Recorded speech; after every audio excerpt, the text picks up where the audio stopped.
ఆత్మను తాకే కథల ప్రయాణం, కథా కథనంకు స్వాగతం, సుస్వాగతం.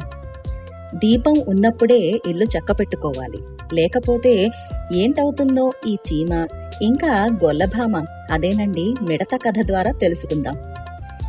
ఒక అడవిలో ఒక చీమల కుటుంబం ఇంకా ఒక గొల్లభామ ఉండేవి.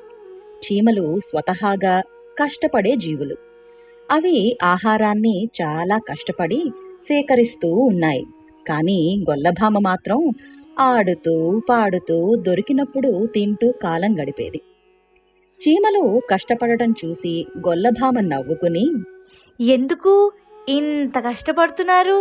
వేసవికాలం ఇంకా చాలా ఉంది, హాయిగా ఆడుకోండి అని అనేది. కానీ చీమలు మాత్రం, శీతాకాలం వస్తే ఆహారం దొరకదు, అప్పుడు ఇబ్బంది పడతాము అని ఎండల తీవ్రతకు భయపడకుండా రాబోయే శీతాకాలం కోసం ఆహారం సేకరించి నిల్వ చేసుకునేవి. కొద్ది రోజుల తర్వాత శీతాకాలం రానే వచ్చింది. అడవి అంతా మంచుతో నిండిపోయింది. చీమలు తాము నిల్వ చేసుకున్న ఆహారాన్ని తింటూ హాయిగా ఉన్నాయి. కాని గొల్లభామకు ఆహారం ఏమీ దొరకలేదు. ఆకలితో అలమటించింది.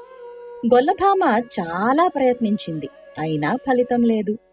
ఆఖరికి ఆకలి తట్టుకోలేక గొల్లభామ తన దగ్గరలో ఉన్న చీమల పుట్టకు వెళ్ళి, నాకు కొంచెం ఆహారం ఇస్తారా? ఎంత వెతికినా ఏమీ దొరకలేదు, చాలా ఆకలిగా ఉన్నది అని అడిగింది. అప్పుడా చీమలు, మేము కష్టపడుతూ ఉంటే నవ్వేవు, భవిష్యత్తు గురించి ఆలోచన లేకుండా ఆడుతూ పాడుతూ తిరిగేవు, సమయం వృధా చేసేవు, ఇప్పుడు శిక్ష అనుభవించు అని చెప్పి ఆహారం ఇవ్వలేదు. పాపం గొల్లభామ ఆహారం లేక అలమటించింది. ఆలోచించండి, చీమలు చెప్పినప్పుడు గొల్లభామ కూడా ఆహారం సేకరించుకుని ఉంటే తనకి ఈ పరిస్థితి వచ్చేది కాదు కదా. కష్టపడి పని చేస్తే భవిష్యత్తులో సుఖపడతాము, సోమరితనం వల్ల నష్టపోతాము. అందుకే అన్నారు కదా మన పెద్దలు, కష్టే ఫలే అని. కనుక కాస్త కష్టపడదాం, ఫలితం దానంతట అదే వస్తుంది. ఇంకా ఈ కథను కంచికి పంపి మనం ఇంటికి వెళ్దాం. వెళ్లే ముందు లైక్, షేర్, సబ్స్క్రైబ్ చెయ్యండి.